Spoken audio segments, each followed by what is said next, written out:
नमस्कार साथियों, सीएलसी के ऑनलाइन प्लेटफॉर्म में आपका हार्दिक स्वागत है।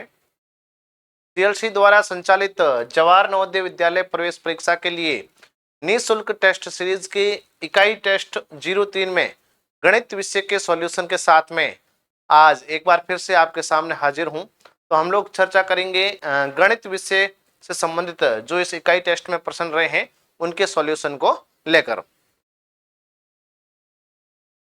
आज की क्लास का हमारा पहला प्रश्न है और आपके पेपर का प्रश्न नंबर 41 जो है उसके बारे में बात करेंगे। प्रश्न है, राकेश ने सुबह, आपको एक बात बता दूं कि ये जो इकाई टेस्ट था, इस इकाई टेस्ट में दो गणित के चैप्टर रहे हैं, एक तो मापन और दूसरा आपके परिमाप क्षेत्रफल। इन दो चैप्टर से ही आपके 20 प्रश्न दिए गए हैं। इससे पहले जो टेस्ट था उसमें आपके भिन्न गुणनखंड गुणज थे, उससे पहले संख्या पद्धति वगैरह गणितीय संक्रियाएं वो टॉपिक थे। तो इस प्रकार प्रत्येक टेस्ट में जो नवोदय द्वारा जारी नवीनतम सिलेबस है, पाठ्यक्रम है, उसके आधार पर ही इकाई टेस्ट आपके लिए जा रहे हैं और 5 इकाई टेस्ट के बाद में पूर्ण सिलेबस आधारित टेस्ट सीरीज है जो शुरू की जाएगी। तो 41 नंबर प्रश्न कह रहा है कि राकेश ने सुबह 7:15 पर ट्रेन से यात्रा प्रारंभ की है। राकेश नाम का व्यक्ति है, वो सुबह 7:15 से ट्रेन से यात्रा प्रारंभ करता है और 4 घंटे 50 मिनट में रेलवे स्टेशन पहुंचा है। रेलवे स्टेशन का मतलब जहां जिस रेलवे स्टेशन या जिस गंतव्य स्थान पर उसको पहुंचना था वहां वो 4 घंटे और 50 मिनट के बाद में पहुंचा। ये मापन से संबंधित प्रश्न है। मापन में रहता है समय, तो ये समय से संबंधित प्रश्न है और नवोदय अक्सर समय से संबंधित एक प्रश्न है जो पूछता है पूर्व के, अगर पेपरों को हम एनालिसिस करें तो ऐसे प्रश्नों का भी ध्यान देना हमें जरूरी है। फिर क्या कहता है, उसके बाद उसने बस पकड़ने के लिए 35 मिनट इंतजार किया। जैसे ही वो रेलवे स्टेशन 4 घंटे के बाद में पहुंचा है, फिर 35 मिनट तक उसने इंतजार किया है बस पकड़ने के लिए बस स्टेशन पर। फिर 2 घंटे और 40 मिनट की बस यात्रा करके वो अपने गांव पहुंचा है और 2 घंटे 40 मिनट की यात्रा के बाद में अपने गांव पहुंचा है। तो राकेश किस समय पर, कौन से समय पर है जो पहुंचा है? अब देखो 7:15 पर तो वो अपनी यात्रा प्रारंभ करता है, तो कब वो यात्रा अपनी समाप्त करता है या घर कब पहुंचता है, ये आपको पूछा गया है। तो इसके लिए कुछ भी नहीं करना है, बहुत सामान्य प्रश्न है। जो यात्रा में उसको समय लगा है उस समय को जोड़ देना है और उसको हम 7:15 के साथ में ऐड करेंगे तो अपने आप अपना समय है जो निकल के आ जाएगा। सबसे पहले अगर हम बात करें तो पहला स्टेज ये है कि उसको रेल के अंदर 4 घंटे, रेल के अंदर उसको 4 घंटे और 50 मिनट का समय लगा है। 4 घंटे और 50 मिनट का समय लगा है। उसके बाद में अगर बात करें तो बस के लिए उसने 35 मिनट का इंतजार किया है। बस के लिए उसने दूसरे स्टेज की अगर हम बात करें तो 35 मिनट के लिए वो बस का उसने इंतजार किया है। फिर क्या कह रहे हैं कि 2 घंटे और 40 मिनट की यात्रा उसने बस के अंदर की है। जो बस में उसकी यात्रा रही है वो रही है 2 घंटे और आपके 40 मिनट। अब कुछ नहीं है, ऐसे स्टेज में हम वैसे तो डायरेक्ट जोड़ करते वैसे जोड़ सकते हैं, लेकिन आप सबको पता है कि 60 मिनट के अंदर 1 घंटा होता है। तो मिनट की श्रृंखला है, इसको हम अलग जोड़ देते हैं और घंटों को अलग जोड़ देते हैं, तो उत्तर निकालने में और भी आसानी हमारे रहेगी। तो 4 और 2 6 घंटे हो गए। ये जो घंटे हैं ये तो कितने हो गए 6, प्लस अगर मिनट की बात करें तो 50 और 40 90, 90 और 35 ये आपके हो गए हैं लगभग 125 मिनट। 125 मिनट हो गए। अब आपको पता है कि 60 मिनट का 1 घंटा होता है। 60 मिनट का 1 घंटा होता है, तो 60 का जब हम लोग भाग देते हैं तो 2 बार पूरा पूरा जाएगा, मतलब 2 घंटे तो ये हो जाएंगे और ऊपर आपके 5 मिनट शेष रहेंगे। तो 6 घंटे में 2 घंटे हमें और ऐड कर लेने हैं, तो ये घंटे टोटल हो गए 8 घंटे और इसमें जो 5 शेष रह रहे हैं 5 मिनट। 8 घंटे और 5 मिनट उसको 7:15 के बाद में जो समय है वो उसने लिया है 8 घंटे और 5 मिनट। 8 घंटे 5 मिनट हमें 7:15 के अंदर है जो ऐड कर देने हैं। 7:15 पर ये निकलता है और 8 घंटे और 5 मिनट, 8 घंटे और 5 मिनट है जो उसको यात्रा के अंदर समय लगता है। तो अगर जैसे सामान्य जोड़ करते हैं वैसे कर लेना है। ये हो जाएगा आपके 0 और 2 20 मिनट, ये हो गए 8 और 7 15, 15:20। अब 15 जो 24 घंटे की घड़ी चलती है उसके अनुसार 15:20 होना चाहिए। तो 15:20 का मतलब ये होता है, 15:20 का मतलब ये हो गया कि हमारे जो सामान्य हम 12 घंटे के अनुसार देखें तो 12 के बाद में हम वापस 1 से शुरू करते हैं, लेकिन 24 घंटे के अंदर अगर देखा जाए, हम रेलवे के समय के अनुसार बात करें तो 12 के बाद में क्या रहता है, 13, फिर 14, फिर 15, तो 15:30 का मतलब हो गया 3:20। 3:20 पर वो अपने घर है जो पहुंचेगा। ऑप्शन ए क्या करा है, 2:40, नहीं 2:40 नहीं है, ऑप्शन बी 3 बजे, ऑप्शन सी 4:15, ऑप्शन डी एकदम सही है, 2 पर 3:20 पर है जो वो अपने घर पहुंच जाएगा। तो पहले का आपका जो उत्तर रहेगा वो 3:20 ऑप्शन डी रहेगा। अगला प्रश्न, एक ड्रम में 18.2 लीटर तेल भरा है। यदि इस तेल से 260 मिलीलीटर धारिता वाली छोटी बोतलें भरी जाएं तो कुल कितनी बोतलें हैं जो भरी जा सकती है। अब एक ड्रम है, उसकी कुल धारिता आपको दे रखी है या कुल कैपेसिटी है। तो जो ड्रम है, इस ड्रम के अंदर अगर हम लोग बात करें तो 18.2 लीटर है जो तेल इसमें भरा हुआ है। अब ये कहा जा रहा है आपसे कि अगर इसमें 260 मिलीलीटर धारिता की, 260 मिलीलीटर, 260 ml हम कह सकते हैं, 260 मिलीलीटर धारिता की बोतलें अगर भरी जाए तो कितनी बोतलें भर सकते हैं। धारिता मतलब एक बोतल की जो कैपेसिटी है 260 ml है, और आपके पास कुल जो तेल है वो 18.2 लीटर है, और 18.2 लीटर से 260 ml की हम कितनी बोतलें भर पाएंगे, बोतलों की संख्या हमें जो प्राप्त करनी है। तो पहले तो ये ध्यान देना है, ऐसा कभी भी प्रश्न आपसे पूछा जाए तो यहां पर इकाई अलग अलग है। यहां पर 18.2 लीटर है और यहां पर 260 ml है, मिलीलीटर है। तो बड़ी से छोटी इकाई है तो हमको इकाई बराबर करनी पड़ेगी। जब तक हम इकाई बराबर नहीं करेंगे तब तक हमारा उत्तर है जो सही कभी नहीं आएगा, क्योंकि यहां आप देखें कि लीटर के अंदर है या ml के अंदर है। अब ml की बोतलें हैं, धारिता ml है, तो हमें लीटर को भी किसमें बदलना है, ml के अंदर बदलना है, मिलीमीटर के अंदर बदलना है। तो एक जो लीटर होता है, इस 1 लीटर के अंदर 1000 ml होते हैं, 1000 मिलीलीटर होता है। अब 18.2 के अंदर कितना होगा, जब एक के अंदर आपके 1000 है तो 18.2 है, इसको हम 1000 से गुणा कर देंगे तो हमारा उत्तर आ जाएगा। जब ऐसे दशमलव हो, दशमलव को आप हटा दो जीरो से, वापस 100 का गुणा करना है 182 से, और 2 जीरो के 2 जीरो लगा दो, 18,200 मिलीलीटर हो जाएंगे। 18.2 लीटर है, इसमें 18,200 मिलीलीटर है। अब आपके 260 ml की कुल कितनी बोतलें भरी जाएगी, तो सामान्य से उत्तर करना है हमारे को कि 18,000 जो 200 कुल मिलीलीटर तेल है, इसमें 260 की कितनी होगी, तो 260 का हमें भाग दे देना है 0 से 0 को हम लोग काट देंगे सीधा ही, ठीक है। हाँ, 18,200 में 0 से 0 काट देंगे। अब हमें भाग ही करना है, डायरेक्टली अगर हम लोग करें तो भी इसका उत्तर आ जाएगा वैसे, और नहीं तो काट के भी देख सकते हैं। जैसे 2 का भाग अगर दे दे तो ये 13 बार जाएगा यहाँ 2 का भाग, और यहाँ 2 का भाग जाता है 9 बार, और यहाँ 10, 910, ठीक है। अब हम सीधा कर सकते हैं 910 के अंदर अगर 13 का भाग 13 7 91, 7 बार 0 को 0, 70 बोतलें भरी जाएगी, 70 बोतलें भरी जाएगी। तो पहला ऑप्शन 60 है, दूसरा 70 है, ऑप्शन बी आपका एकदम सही है। बस सामान्य सा प्रश्न है, कुछ नहीं करना है, इकाई अलग अलग है। पहले तो इसमें इकाई को क्या करना था, जो 18.2 लीटर है इसको ml में बदलना था, 18,200 ml, और 260 ml की कुल कितनी भरी जाएगी, एक एक नियम हो गया। अब एक दिया है, कुल पूछा है, तो कुल जो तेल है उसके अंदर हम 1 का भाग दे देंगे तो हमें कुल बोतलों की संख्या प्राप्त हो जाएगी। 200 ml का हमने भाग दे दिया 260 ml का 18,200 के अंदर, तो कुल 70 जो बोतलें हैं वो इसमें भरी जाएगी, ठीक है। चलते हैं अगले प्रश्न की ओर। 43 नंबर प्रश्न है, 10 रुपए के एक सिक्के का भार 8 ग्राम है। आपको ये कहा गया है कि 10 रुपए का एक सिक्का है और उसका वजन जो भार है वो 8 ग्राम है। एक थैले में केवल 10 रुपए के ही सिक्के भरे हैं। एक थैला है और उसके अंदर केवल और केवल 10-10 रुपए के सिक्के भरे हुए हैं और कुछ भी नहीं भरा हुआ है। और कुल जो भार है, कुल भार जो थैले का दे रखा है वो पहले अपने को देख लेना है। कुल भार दे रखा है 4.8 किलोग्राम, 4.8 किलोग्राम उस थैले का कुल भार है। अब आपसे ये पूछा गया है तो थैले में 10 रुपए के कुल कितने सिक्के। अब थैले के अंदर 10 रुपए के सिक्के हैं, एक सिक्के का भार आपको दे दिया है, थैले का टोटल भार आपको दे दिया है, आपको केवल सिक्कों की संख्या ज्ञात करनी है। कुछ नहीं, बहुत सामान्य प्रश्न है। अब करना क्या है कि कुल भार तो दे दिया है 4.8 किलोग्राम। एक जो सिक्का है, एक सिक्का है भाई, 10 रुपए के सारे सिक्के हैं तो अपने एक सिक्का सीधे ले लेते हैं। एक सिक्के का जो भार है वो 8 ग्राम है, 8 ग्राम भार है, ये ध्यान रखना है।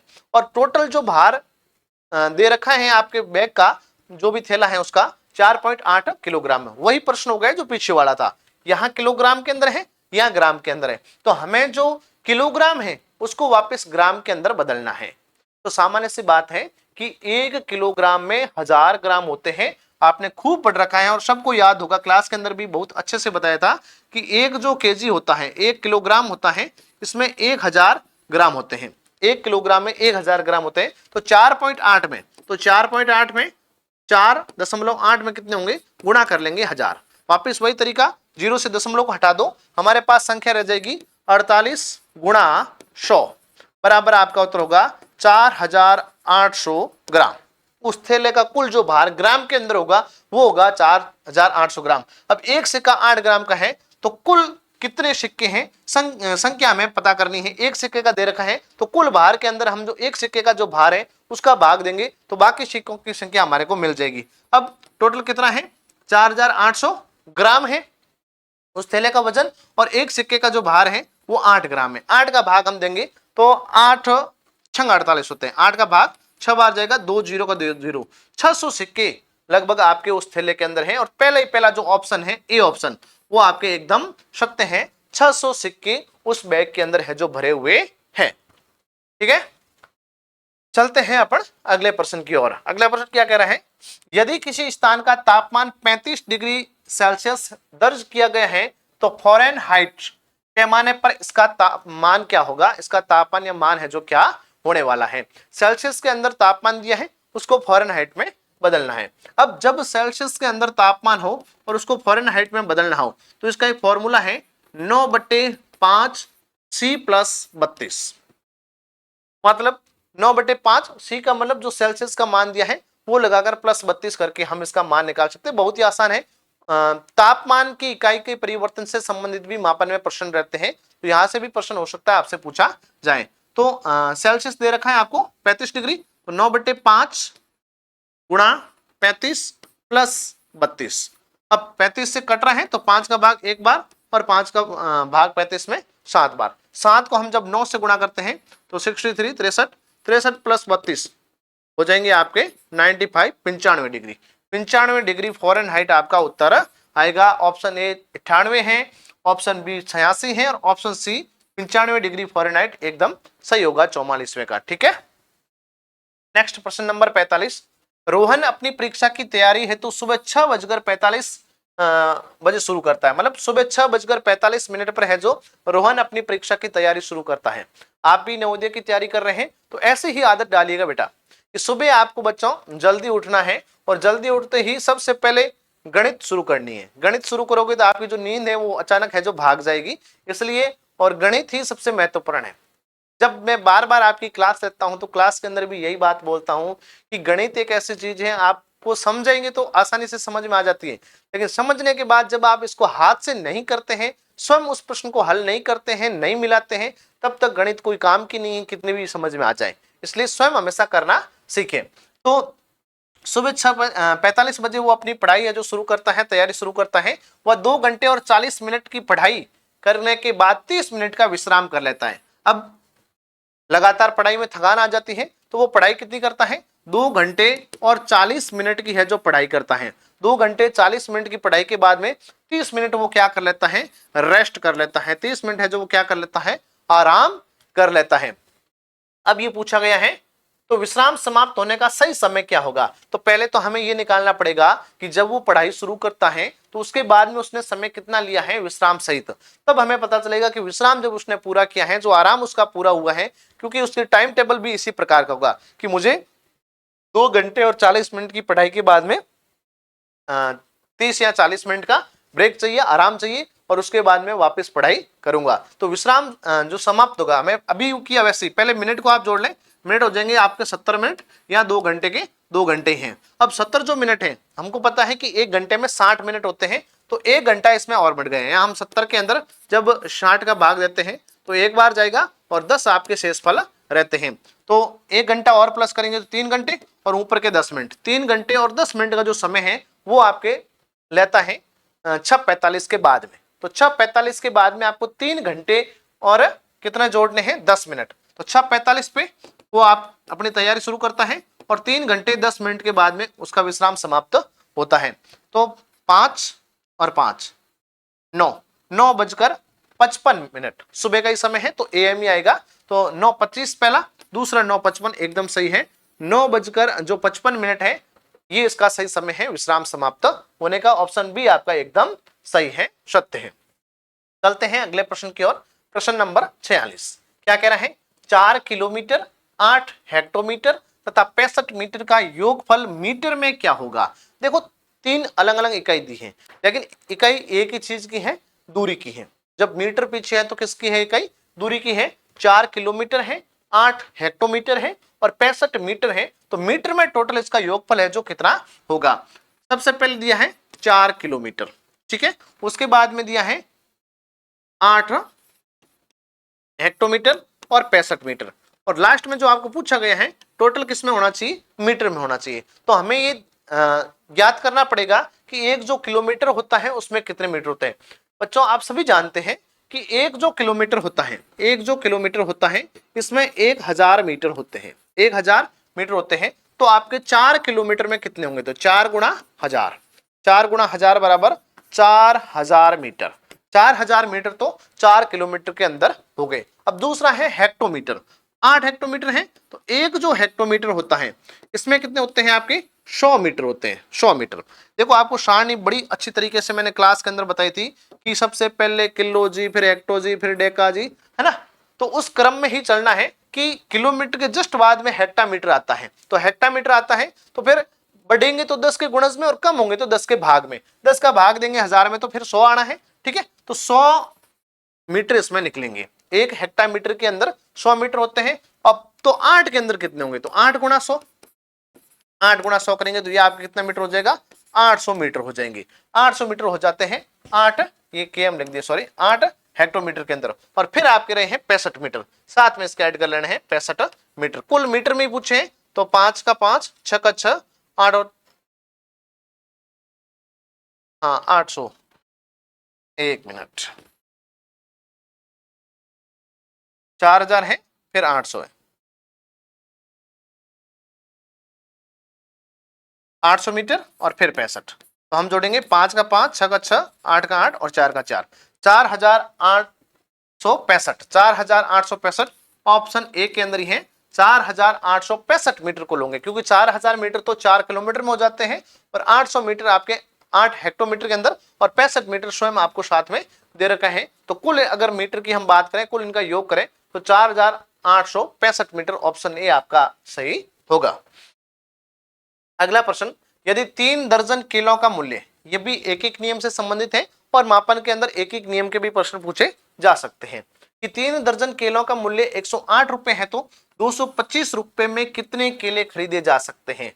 आपको पहले एक केले का मूल्य निकालना पड़ेगा, तब जाके आप इतने रुपए में कितने केले आएंगे तब पता कर पाएंगे। सबसे पहले क्या कहा गया है कि 3 दर्जन जो केले हैं इनका मूल्य तो 108 रुपए है, 108 रुपए है। अब हमें यह मालूम होना चाहिए कि एक दर्जन के अंदर होते कितने हैं। तो एक दर्जन में 12 वस्तुएं होती हैं। एक दर्जन में कितनी वस्तुएं होती हैं? 12 वस्तुएं होती हैं, ध्यान रखना है। 3 दर्जन का मूल्य कितना हो गया? 108 रुपए हो गया। हम अगर इसमें एक दर्जन का निकालें तो हम क्या करेंगे? एक दर्जन बराबर अगर निकालना है तो 108 के अंदर 108 के अंदर 3 का भाग देंगे और 3 का भाग कितनी बार जाएगा बेटा? 3 का भाग यहां गया 3 बार और 6 बार, 36 बार जाएगा। 36 एक दर्जन का मूल्य जो है वो 36 रुपए होगा। अब एक दर्जन में 12 वस्तुएं होती है तो हमें एक वस्तु मतलब एक केले का मूल्य निकालना है। ये 12 केलों का मूल्य हो गया। 12 वस्तु का मतलब ये हो गया कि 36 रुपए तो 12 केलों के लगते हैं। तो एक जो केला होगा इसका मूल्य ज्ञात करने के लिए हम 36 रुपए के अंदर 12 का भाग देंगे तो 3 बार आपके जाएगा। तो 3 रुपए लगते हैं एक केले का मूल्य। एक केले का मूल्य 3 रुपए लगते हैं। अब आपसे पूछा है कि 225 रुपए के अंदर कुल कितने केले आएंगे। सीधा एक केले का मूल्य हमने निकाल दिया। हमारे पास रुपए टोटल दे रखे हैं 225 और 225 के अंदर आपको 3 का भाग देना है। तो 3 का भाग आपके 22 में तो जाएगा 7 बार, एक रह गया शेष 15 में जाएगा 5 बार। टोटल 75 रुपए आएंगे, सॉरी 75 आपके केले आएंगे। 75 केले ऑप्शन सी के अंदर है। पहला 65 है, ये नहीं होगा, 72 नहीं होगा। 75 जो केले हैं ये आपके हो जाएगा। 3 का भाग हम देंगे तो 7 बार, फिर एक शेष पर 225 के बिल्कुल 75 ऑप्शन सी एकदम राइट है। ठीक है, चलते हैं अगले प्रश्न की ओर। अगला प्रश्न यह भी समय से ही संबंधित मान सकते हैं हम लोग, या जो वार पूछा गया है, वार पूछा गया है तो वो भी समय से ही संबंधित है। ठीक है, यदि 15 अगस्त 2025 को गुरुवार था, आपको बताया गया है कि अगर 15 अगस्त 2025 को गुरुवार था तो 1 अगस्त 2025 को कौन सा दिन था या कौन सा दिन होगा। अब 15 अगस्त को, 15 अगस्त 2025 को क्या था, गुरुवार था। वापस पूछ लिया बैक में कि हम वापस जाते हैं और 1 अगस्त की अगर बात करें तो 1 अगस्त को कौन सा वार होगा, तो आपको पता है कि हमें 7 के गुणज में चलना है। कोई भी 7 में वापस गुरुवार, अब 7 अगर निकालेंगे 15 में से तो रहते हैं 8 अगस्त को वापस गुरुवार था, क्योंकि 7 के पाड़े में तो हर 7 दिन के बाद में वही वार आता है। तो 15 अगस्त को गुरुवार था, तो वापस गुरुवार कब था, हम जब इसमें 7 माइनस करते हैं तो 8 अगस्त को भी क्या था, गुरुवार था। फिर 8 में वापस 7 माइनस करते हैं तो 1 अगस्त को भी क्या था, गुरुवार था। अब आपसे पूछा भी क्या गया है कि 15 अगस्त 2025 को गुरुवार था, तो 1 अगस्त 2025, अब आगे ना 1 अगस्त 2025 को भी कौन सा वार था, गुरुवार था। तो ऑप्शन ए मंगलवार है, ऑप्शन बी बुधवार है, ऑप्शन सी गुरुवार है। अब इसके लिए कोई बड़ी विधि, कोई तरीका, कोई सूत्र, फॉर्मूला नहीं है, बस हमें सप्ताह के हिसाब से ही दिनों का काउंट करना है, दिनों को काउंट करके हमें वार है जो निकालना है। तो ऑप्शन सी एकदम सही है। अगला प्रश्न नंबर 49, एक बर्तन में 15 लीटर और 400 मिलीलीटर पानी था, उसमें से 6 लीटर 850 मिलीलीटर पानी का उपयोग कर लिया गया, तो बर्तन में अब कितना पानी शेष रहा है। देखो सामान्य से चीज है, अब इसमें इकाई 2 है, 2 कैसे हुई, 15 लीटर और 400 मिलीलीटर। या तो आप इसको चाहें तो सबको मिलीलीटर के अंदर बदल कर भी इसका उत्तर निकाल सकते हैं, या जिस रूप में दिया है उसको दशमलव बदल दें कि 15 तो पूरा हो गया, 15 लीटर और 0.400 मिलीलीटर हो गया। इसी प्रकार 6 लीटर और 850 मिलीलीटर हमें बाकी करनी है, क्योंकि 15 लीटर 400 मिलीलीटर में से ही 600 लीटर और आपके 850 मिलीलीटर है जो तेल निकाला जाता है। तो शेष कितना रहा है, अंतर बाकी ही तो करनी है। तो 0 का 0, यहाँ एक उधार लिया तो 10, 10 में से 5 गया 5, 13 में से 8 गया, यहाँ भी 5, यहाँ रह गया आपके 14, 14 में से 6 गया 8, 8.550 मतलब 8 लीटर और 550 मिलीलीटर आपके उत्तर होगा। तो 8 लीटर और 550 मिलीलीटर ऑप्शन ए के अंदर है और पहला ही ऑप्शन सही है। अब अगर आप चाहें कि भी अलग अलग इकाई है तो इन सबको आप वापस मिलीलीटर में बदल सकते हैं। 1 लीटर में अभी मैंने बताया था 1000 मिलीलीटर होते हैं, और 1000 को हम 15 से गुणा करेंगे तो 15,000 हो जाएंगे। ठीक है, 15,000 में 400 जोड़ देंगे तो ये कितना हो जाएगा, 15,400 मिलीलीटर हो जाएगा। इसी प्रकार फिर ये 6,850 मिलीलीटर हो जाएंगे, वापस आप घटाएंगे तो उत्तर यही निकल के आएगा 8,550 ml आएगा, मिलीलीटर में आएगा। वापस उसको लीटर में बदलेंगे, हम 1000 का भाग देंगे तो 8 बार तो पूरा पूरा जाएगा और 550 शेष पर रहेंगे। वही उत्तर आना है 8 लीटर और 550 मिलीलीटर, ऑप्शन ए। 50वां प्रश्न है और आपके मापन प्रश्नावली का अंतिम 10-10 प्रश्न दोनों प्रश्नावली से लिए गए हैं। तो मापन से ये अंतिम प्रश्न है कि एक गुल्लक में 20 रुपए के 8 नोट हैं, 50 रुपए के 4 नोट हैं और 50 पैसे के 16 सिक्के हैं। तो गुल्लक में कुल धनराशि कितनी है ये हमें पता करना है।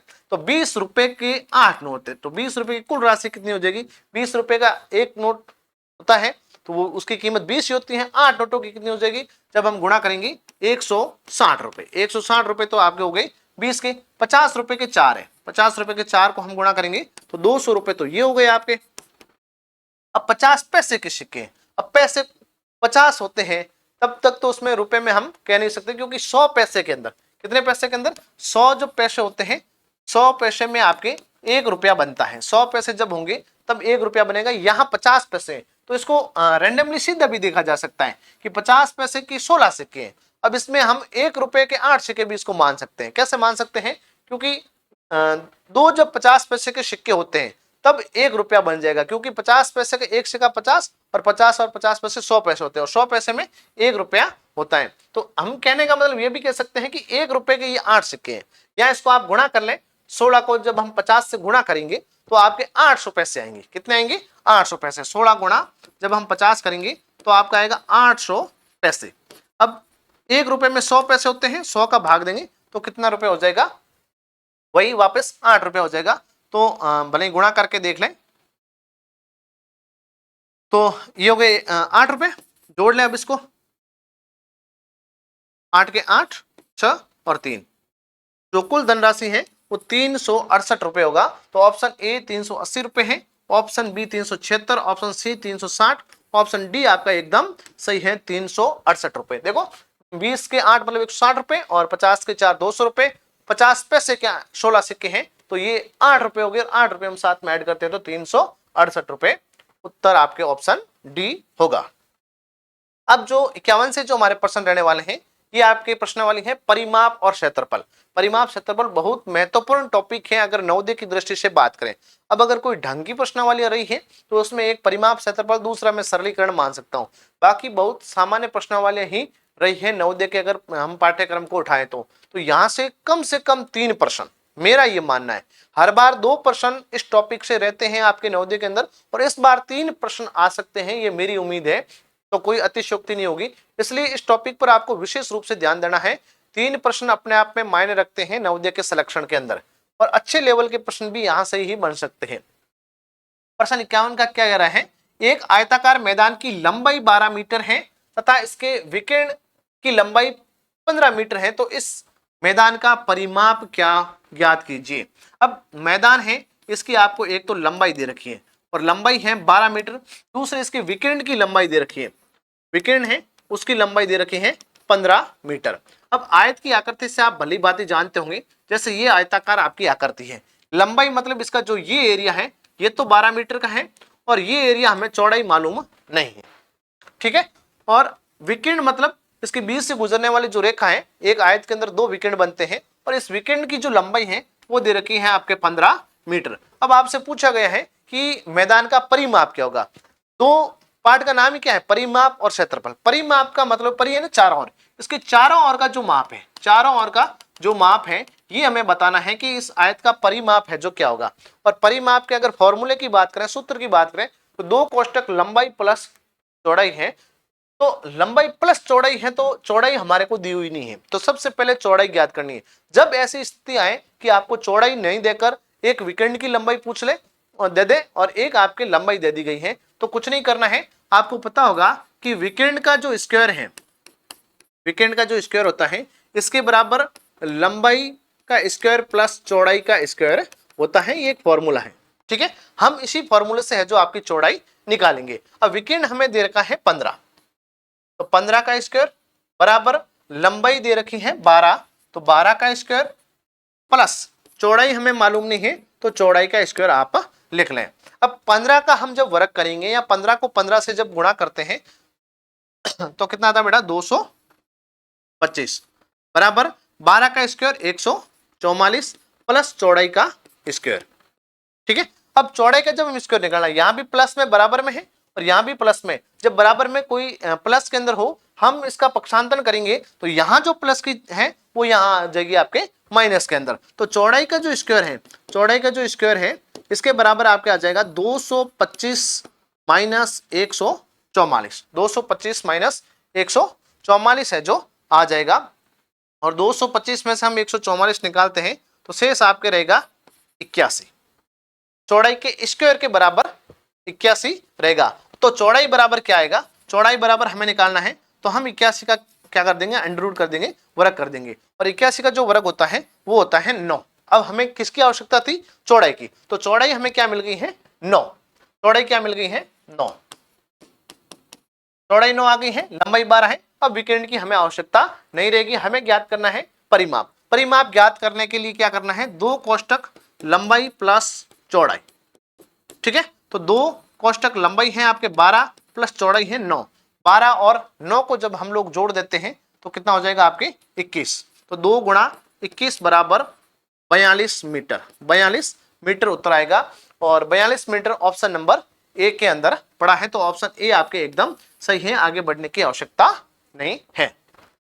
ऐसे प्रश्नों को थोड़ा आप अच्छे से समझ लेना, क्योंकि इन प्रश्नों का जितना आप अभ्यास करेंगे उतना ही आपको फायदा है। इस प्रकार के प्रश्न पूछने की हमेशा गुंजाइश रहती है। अगला प्रश्न, किसी त्रिभुज की भुजाएं 5 सेंटीमीटर, 6 सेंटीमीटर और 7 सेंटीमीटर है तो उसका परिमाप क्या होगा। त्रिभुज मतलब तीन भुजाओं से घिरी हुई जो बंद आकृति होती है जिसके कोणों का मान 180 डिग्री होता है। अब इसकी अगर हम भुजाओं की बात करें, चाहे इस आधार पे मान लें कि ये आपके 7 हैं, ये 6 हैं और ये 5 है। अब इसका परिमाप ज्ञात करना है। परिमाप मतलब चारों ओर का माप। त्रिभुज का अगर क्षेत्रफल पूछते हैं तो 1/2 आधार गुणा ऊंचाई, लेकिन यहां आपको परिमाप पूछा है। जब भी त्रिभुज का परिमाप पूछे तो तीनों भुजाओं का योग होता है। तीनों भुजाओं मतलब चारों ओर का माप हमें ज्ञात करना है। तीनों भुजाएं क्या दे रखी हैं? 5 + 6 + 7, तो जोड़ देना है 5 और 6 11, 11 और 7 18, 18 सेंटीमीटर आपके इसका उत्तर होगा। ऑप्शन ए 16 है, बी 17 है, ऑप्शन डी 18 सेंटीमीटर एकदम सही है। अगला प्रश्न, 30 मीटर लंबे और 20 मीटर चौड़े आयताकार पार्क के चारों ओर बाहर से 2 मीटर चौड़ा रास्ता बनाया गया है। रास्ते का क्षेत्रफल क्या होगा? थोड़ा इस प्रश्न को अच्छे से समझ लेना है, बहुत बढ़िया प्रश्न है। देखो, एक प्रश्न यहां से ऐसा पूछा जा सकता है, ये मेरा मानना है। कैसे कि या तो कोई आयताकार आकृति या मैदान होगा, उसके मध्य से कोई रास्ता जा रहा है तो उसका क्षेत्रफल आपसे पूछा जा सकता है, या कोई आयताकार आकृति है तो उसके बाहर जो रास्ता बन रहा है उसका क्षेत्रफल पूछा जा सकता है। इसको अगर थोड़ा अच्छे से समझे कि आपसे ये कहा गया है कि एक आयताकार इस प्रकार का मैदान है।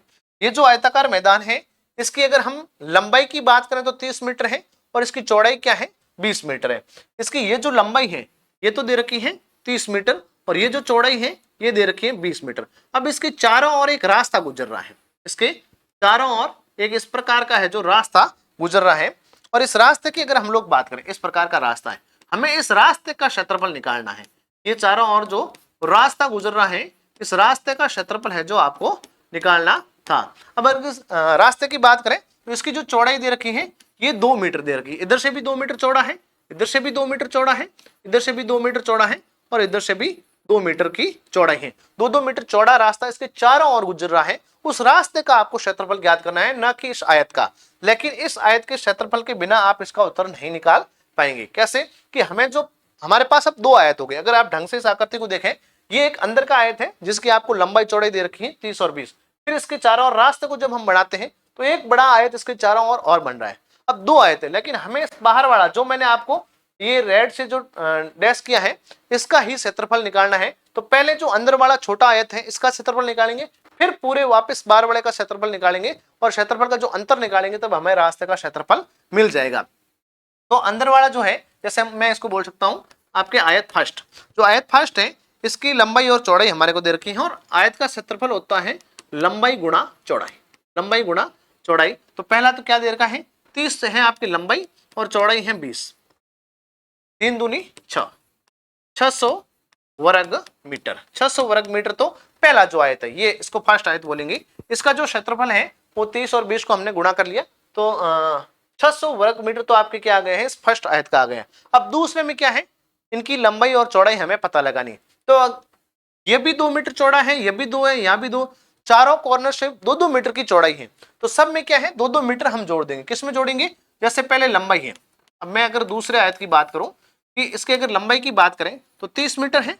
अब 30 में यहां भी इसकी 2 मीटर चौड़ाई बढ़ रही है, यहां भी 2 बढ़ रही है, तो 2 और 2 कितने हो गए 4 मीटर इसमें और इजाफा हो गया। तो अब जो लंबाई रह गई हमारे पास वो रह गई 34 मीटर।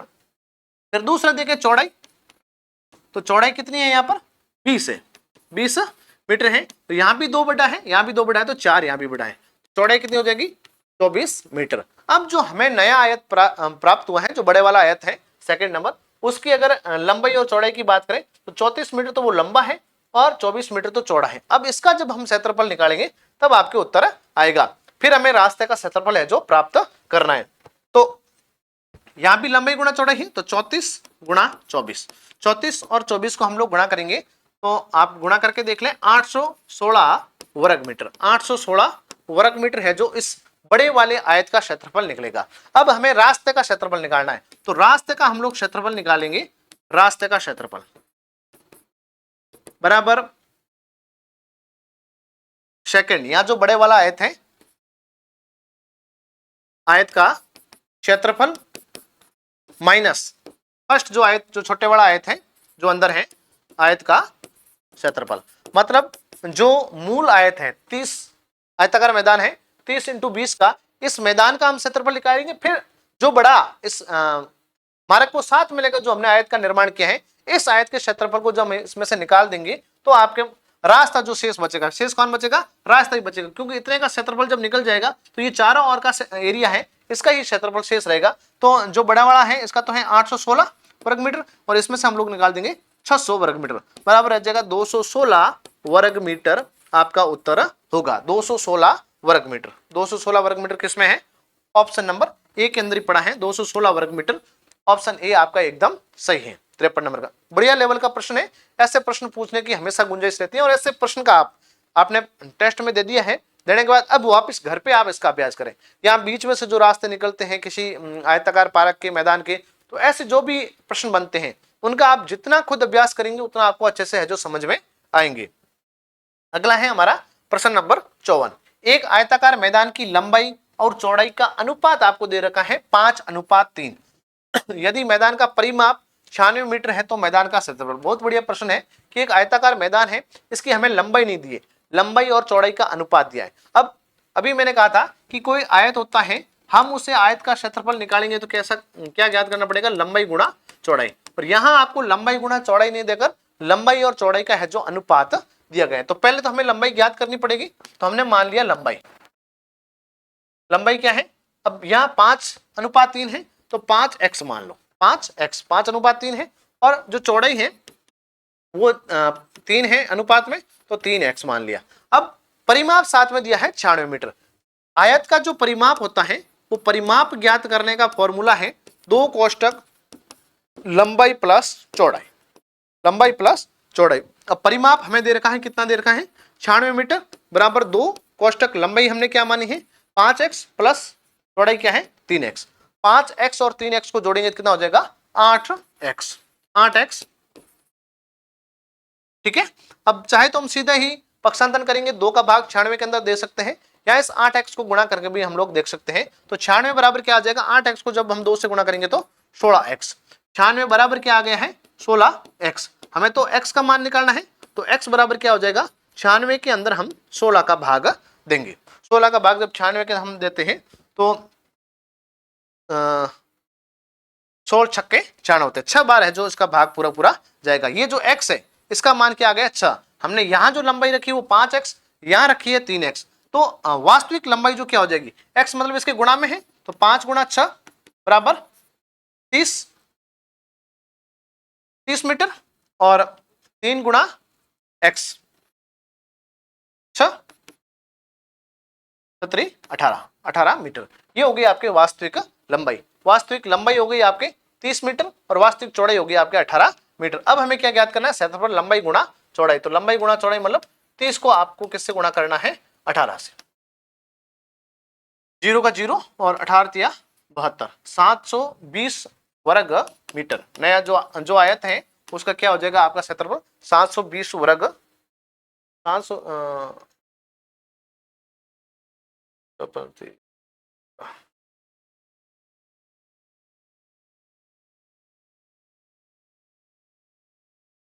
18 को हमने 0 से गुणा किया, 0 और 18 2 54 आएगा, सॉरी 72 नहीं, 4 चौक 72 होते हैं। थोड़ा सा यहाँ मिस्टेक ध्यान दे देना कि 540 वर्ग मीटर रहेगा, 540 वर्ग मीटर। ऑप्शन ए के अंदर 360 है, ऑप्शन बी के अंदर 480 है, ऑप्शन सी के अंदर 520 है, और ऑप्शन डी आपके एकदम सही होगा 540 वर्ग मीटर। ऑप्शन डी एकदम सही है। ठीक है, यहाँ गुणा में थोड़ा सा हो गया था, देख लेना। अगला देखें, 55वां प्रश्न क्या कह रहा है कि 1.5 मीटर भुजा वाली 5 वर्गाकार मेजों, मेज मतलब टेबल जिसको आप अंग्रेजी में बोलते हैं, कि एक सीधी पंक्ति में सटाकर रखा जाए तो इस प्रकार बनी गई आयताकार मेज का परिमाप क्या होगा। पहले क्या है, वर्गाकार मेज है, 5 लगातार जो मेज है उनको सटाकर मतलब एकदम चिपका कर जब हम लोग रखते हैं तो एक आयताकार आकृति का निर्माण होगा, और जिस आयताकार आकृति का निर्माण होगा उसका परिमाप क्या होगा ये आपसे पूछा गया। जैसे मान लिया कि ये एक टेबल है, ठीक है, वर्गाकार है, फिर दूसरी टेबल है, फिर तीसरी टेबल है, फिर चौथी है, फिर पांचवी है। इस प्रकार 5 टेबलें हैं जो सटाके एकदम रखी जाती हैं। तो ये जो इस प्रकार की जो आकृति बनेगी, बारों बार हम लोग देखते हैं चारों ओर से, तो कैसी आकृति बनेगी, आयताकार। अब वर्गाकार कोई भी आकृति होती है उसकी लंबाई चौड़ाई कुछ नहीं होती है, उसकी सभी भुजाओं का मान बराबर होता है, क्योंकि वर्ग की जो चारों ही भुजाएं होती हैं वो क्या है, बराबर होती है। तो इसने कहा है कि 1.5 मीटर इसकी एक भुजा है, तो चारों ही भुजा 1.5 1.5 हो जाएगी। जब इसकी ये भुजा 1.5 है तो हम 1.5 के हिसाब से इनको देख सकते हैं कि ये 5 के 5 क्या हो जाएगा, 1.5 1.5 1.5 ऐसे जोड़ेंगे तो इसकी है जो लंबाई आ जाएगी। लेकिन ये जो चौड़ाई है ये तो 1.5 ही रहेगी, और यहाँ भी चौड़ाई कितनी रहेगी, 1.5 ही रहेगी। लेकिन लंबाई है उसमें परिवर्तन होगा, क्योंकि 5 जब हम बराबर रखते हैं तो लंबाई बढ़ेगी आयत की, तो इसको जोड़ना है। तो 1.5 इस प्रकार जोड़े, या सीधे मैं 5 से गुणा कर दूं इसको, तो भी आपका उत्तर आ जाएगा। 5 5 25 होते हैं, 5 और 7 7.5 7.5 मीटर क्या हो जाएगी, इस जो नया आयत निर्माण होगा इसकी लंबाई। चौड़ाई में कोई परिवर्तन नहीं होगा, क्योंकि हमने इस प्रकार टेबल रखी है तो चौड़ाई वही रहेगी। चौड़ाई क्या आ जाएगी इसमें, चौड़ाई आएगी आपके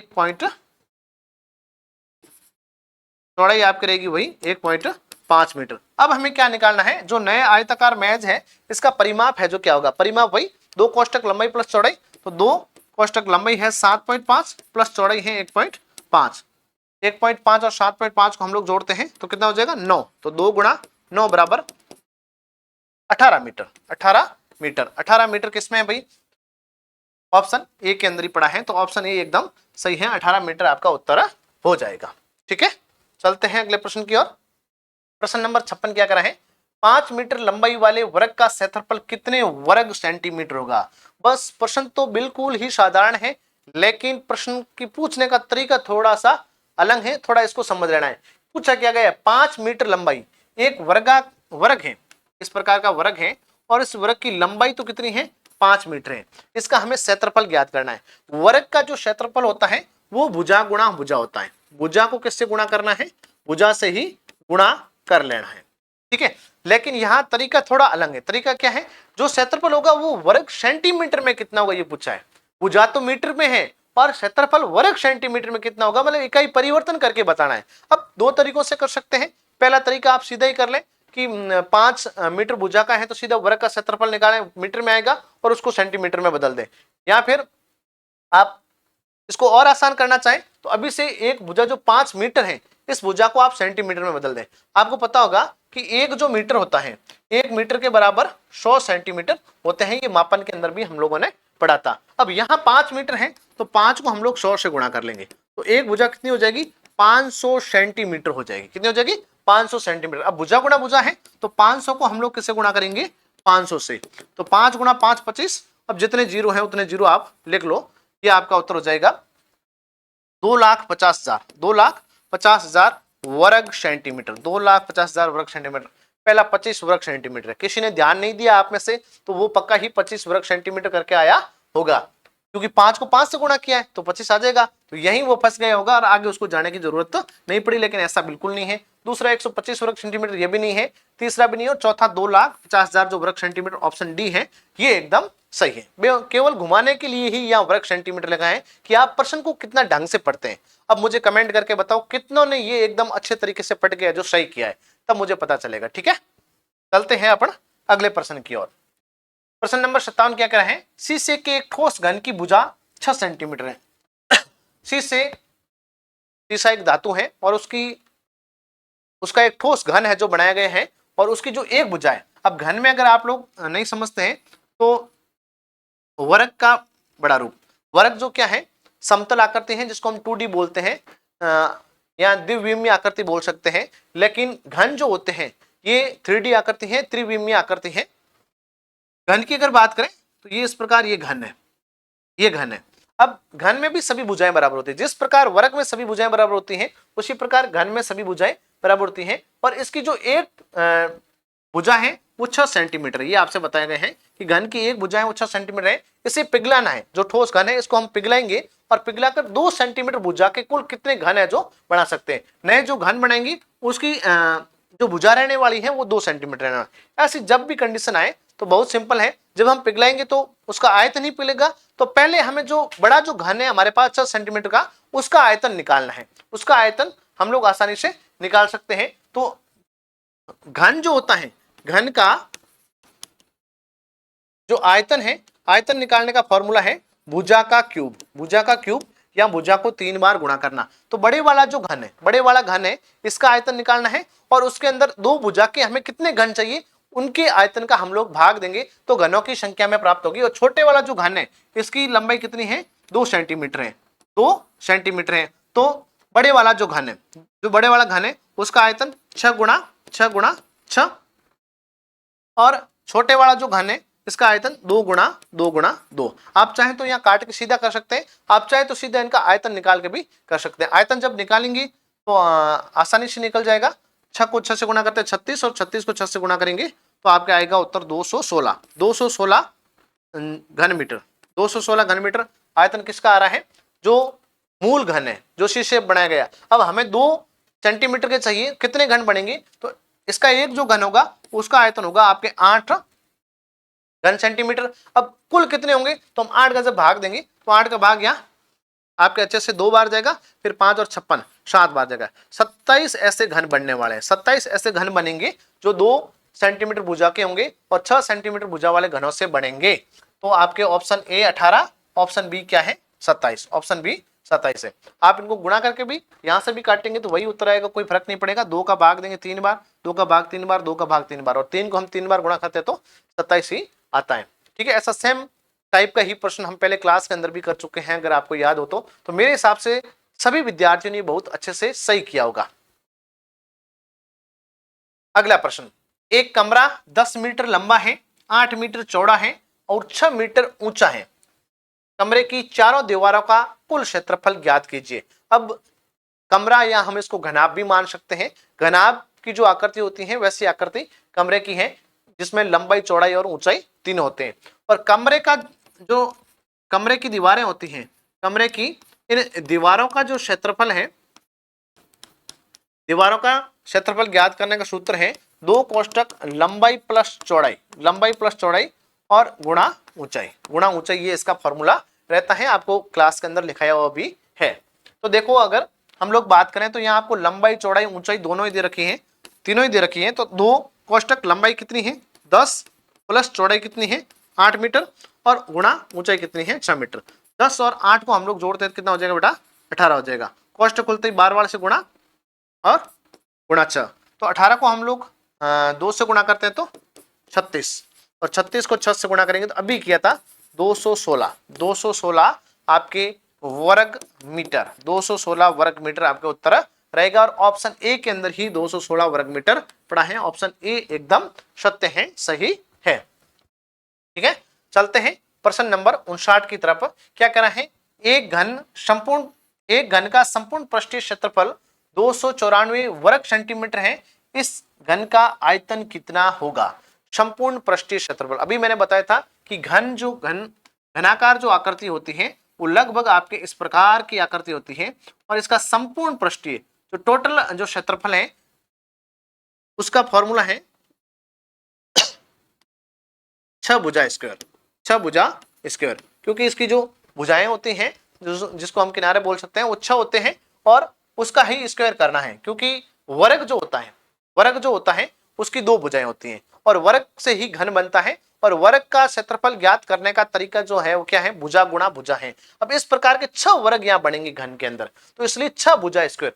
अगर आपको याद नहीं रहता है फॉर्मूला तो 6 भुजा स्क्वायर इसका संपूर्ण पृष्ठीय क्षेत्रफल रहता है। और घन का जो आयतन है उसका होता है भुजा क्यूब। घन का आयतन का जो फॉर्मूला है वो भुजा क्यूब, ये हमने अभी देखा है। अब आपसे पूछा गया है कि एक संपूर्ण पृष्ठीय क्षेत्रफल जो इसका है वो कितना है, आपके 294 वर्ग सेंटीमीटर है घन का आयतन। आयतन के लिए हमें भुजा निकालनी पड़ेगी, तो हमें क्या दिया है, संपूर्ण पृष्ठीय क्षेत्रफल दिया है 6 जो भुजा स्क्वायर है। मालूम नहीं भुजा क्या है, भुजा स्क्वायर, या हम इसको x मान ले, भुजा को हमने मान लिया x, भुजा बराबर x मान लिया है।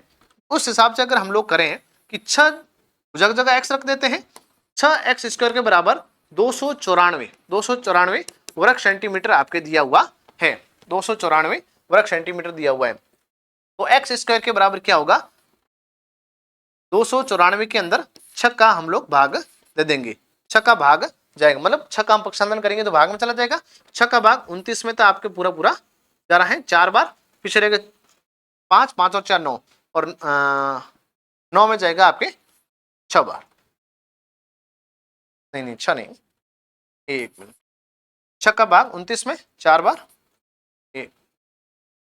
4 बार गया, और फिर रह गए आपके 5, 54 में जाएगा आपके 6 का भाग 9 बार 49 सेंटीमीटर के आए हैं, एक्स स्क्वायर के बराबर आए हैं। एक्स स्क्वायर के बराबर 49 है। जब हम अंडर रूट करते हैं मतलब एक्स का मान निकालेंगे तो ये किसका है, 7 का। मतलब एक्स का जो मान आया है आपके 7 सेंटीमीटर आए हैं। एक्स मतलब भुजा हमने मानी थी, भुजा का मान हमने एक्स माना था, तो भुजा कितनी आ गई है, 7 आपके सेंटीमीटर आ गई है। अब आयतन निकालना है, तो आयतन मतलब भुजा क्यूब है, भुजा को हमें 3 बार गुणा करना है। 7 को 7 से गुणा करें 49, और 7 को मतलब 7 का जो घन होता है वो 343 घन सेंटीमीटर आपके उत्तर रहेगा। पहला ऑप्शन 729 घन सेमी है, दूसरा 216 घन सेमी है, तीसरा 512 और चौथा जो है 343 घन सेमी आपका एकदम सही होगा ऑप्शन डी। तो बहुत बढ़िया लेवल का अच्छा प्रश्न था। अंतिम प्रश्न हमारा रहेगा आज का प्रश्न नंबर 60। 15 सेंटीमीटर भुजा वाली वर्गाकार टाइलों की वह संख्या आपको ज्ञात करनी है जो 3.6 मीटर और 4.5 मीटर माप के एक हॉल के फर्श को पूरी तरह ढकने के लिए आवश्यक होगी।